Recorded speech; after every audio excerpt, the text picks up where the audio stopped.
to? Malamig. Ayos, ang ganda dito. Oo nga.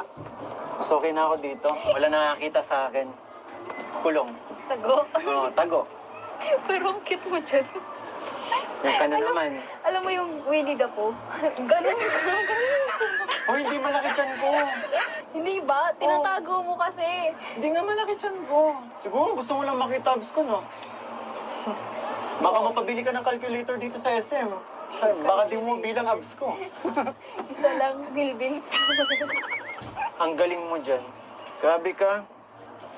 Alam mo ba yung ano? Alam mo bang ikaw lang ang unang beses na nakapagpagawa nito sa akin dito? Yung cute mo dyan, promise.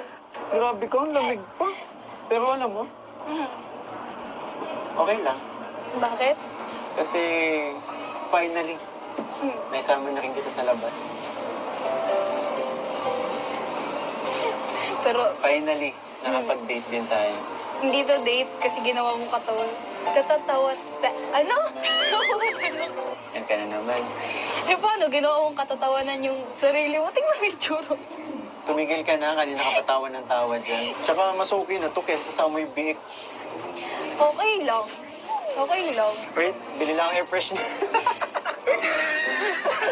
Okay lang. Okay lang? Eh, yun naman yung trabaho, kaya... Bawi nga ulit. Eh, kung mabaho to, eh, di sana hindi mo inaamoy. Eh, kanina ka pa mo inaamoy. Nasanay na ako sa'yo. Pang ilang episode na to, part 8 na. Sanay na ako sa amoy biik. Nakatrabaho ko naman yun. Kaya Oo. okay lang. Oo. Tsaka nasasanay na ako sa amoy na yun. Hinahanap-hanap ko pa nga eh. Alam mo ito? Ah, Ito. alam mo yan? Ayan. Maganda to. Sige, select natin. Oo. 4337. 3, 7. Hello.